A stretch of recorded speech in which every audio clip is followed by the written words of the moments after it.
Book 1. She is a talented and ambitious fashion designer. He has a notorious reputation as an arms dealer, entangled in a dangerous realm where power and secrecy reign. Fate brought them together one sunny afternoon. She needed him, and little did he know he needed her more. Book 2. In Book 1, so much transpired. With more obstacles tossed their way, can the couple's love conquer all this go round? All right, my beautiful people, we have a new author to add to the bookcase, Miss Talena Tillman.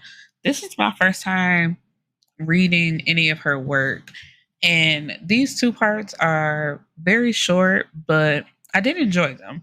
Um, I think I've said before, when they're this short, though, I almost prefer them to just be one book because I was done with the first one like so quick, and I was happy to see though that not me stutter that there was a part two that was quickly released, and like I said, this is my first time reading her, so I don't know if that's just the way she works, where she releases short stories and lets that be that and let it work that way. So let's just jump into the story. So part one, we have Kane and Serenity having like a date night, but it's a somber date night because in the morning she's leaving for New York City to pursue her dreams in fashion.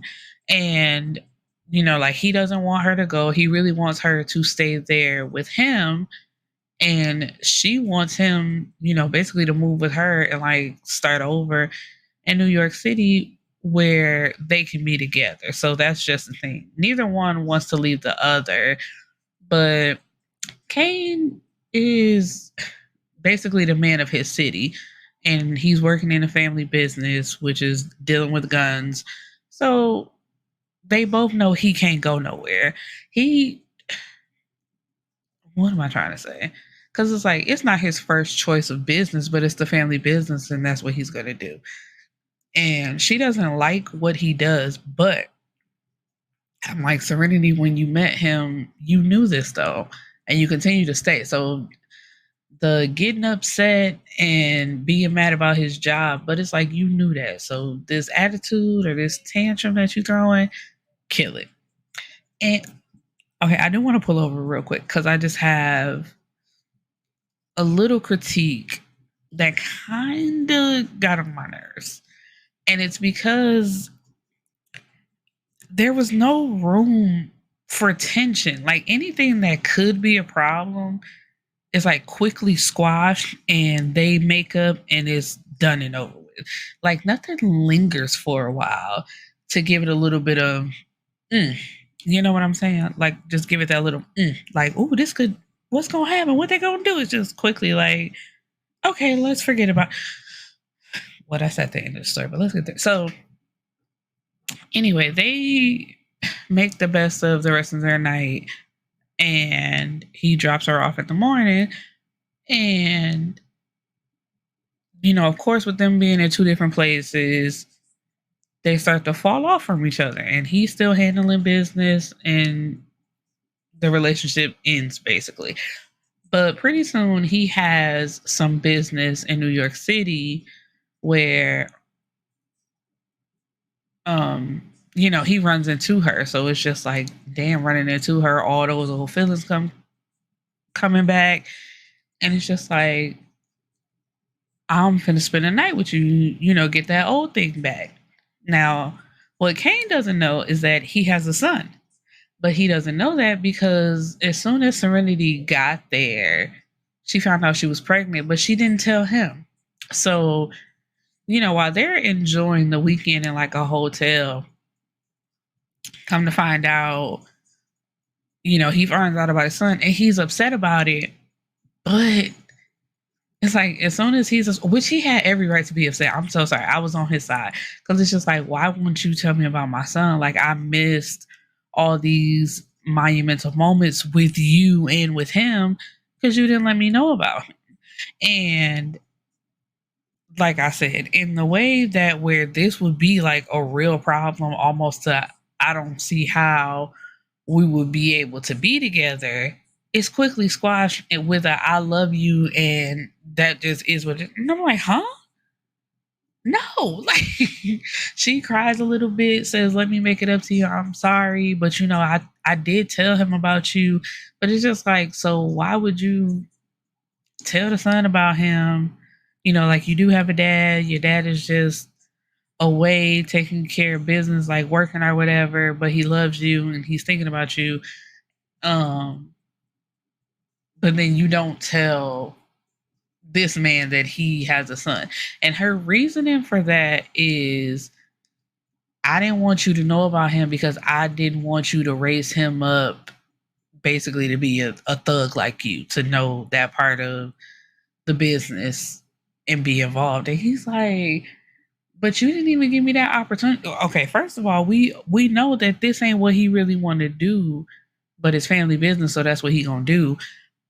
So why would you think that he would want to raise y'all son up in that? Y'all so in love, y'all yearning for each other, but you didn't think that about your partner? Like you didn't know that he would feel the same way that you would about this with your child? And even if he didn't, well, y'all didn't have a conversation, so how would you know? Nobody's talking. We just fucking and brushing shit up under the rug.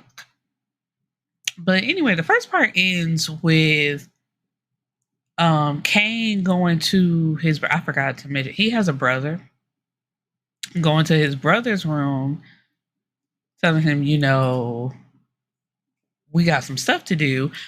But when he opens the door, when the brother opens the door, he sees did I mention that they have like a new arms dealer that they're dealing with, and he has a woman that he's abusive towards. Anyway, that woman is sitting in the brother's hotel room, and he's like, "What the hell going on?"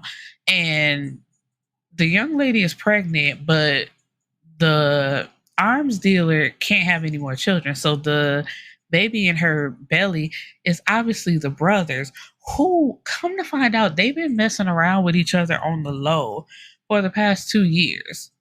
So it's like there's no way the man can find out that she's pregnant, because he's going to know that she's been creeping around and he's already abusive towards her. So they got to go to war with the arms dealer now. So now we jump into part two. Now, part two, I thought, but Miss Tillman, she cut it short right at the beginning. She said, "This is still Kane and Serenity's story. Like the brother and old girl gonna be mentioned a little bit, but not unless I tell y'all that something is about them. You know that this is the story. So basically, don't ask when she feel like getting to it, she'll get to it. But this is still about Kane and Serenity. Now, so he tells her, "Ain't no way you can stay in New York City. We finna go back home." She's like, "What? No, I don't want to go home yet." She's like, "I told you I got to put in my 2 week notice at my job. Um, and I gotta tell the baby boy's nanny, to give her time to get herself together, because she depends on my money." So he like, "Well, tell me your name. I'll set her up real nice." Of course he has a lot of money. It's like, that's no problem. But I think she didn't want to go anyway. That was just the bottom line. She was trying to drag her feet, if you ask me, and just like, "Nigga, I do not want to go back to that city. I moved to New York City." She done made a way for herself. She got a nice life going on. But because of love, she finna, well, he was gonna force her anyway, because he called the son, and was the son came into the room anyway. So he like, "You know how I told you we got a big old house back home? Well, go pack your bag because we going already." And it's just like, he completely walked over her, and she allowed the shit. Like, she threw a little attitude, but still, like I said, there's no conflict. What could be conflict is quickly squashed, and we just move on to the next thing. So anyway, they get into this war, with the guy. Obviously they come out on top. And in the end, Kane and Serenity get married. And that's pretty much it. So it was a it was a nice read. I was going to say, let me, I don't know why I hesitated with that. It was a good read, but I think that's my only critique to where, people read to get some type of suspense to see where the story could go to where it could lead somewhere. And that's my only critique. It's like there's no suspense. As soon as something gets started, it doesn't go anywhere. Like there's no real problem. Because I would really have liked to see how they work through him finding out he just got a child. Because the way he just falls into fatherhood and they're in love again. And part two, I'm telling y'all now for real, that could just be erotica. That ain't number sex. They ain't having nothing but sex while killing people, going to war over this girl because the brother got her pregnant and he claims to be in love. I'm just, I don't know. More details could have been added. Even for them to be short stories, there's still things that could be added in there. Okay, now that's it for Miss Tillman. I think I gotta go look at her profile on Amazon Kindle. I'll probably read some more stories. So please go check her out, give her some support. But there was one story, and I ain't calling out no names, but I feel like y'all gonna get the clues. If more time would have been had with that story, the special edition squared, where what was it, like 15,000 more words added, that could have been just one solid novel. I understand the wanting to get books out to make money off them, but if y'all not even trying and then coming back like a year or two later just to say, "Oh, I added more words," and it's basically like you just repackaged the same books, well, the same book with a little bit more words, providing a little bit more detail that could have been there in the beginning if you just sit down with your novel or with your book and, like put the thought into it and work on it then and not just like done, throw the shit out there. You know what I mean? Anyway, that's the end, and I will see you guys back in the next episode. Peace and blessings, my beautiful people.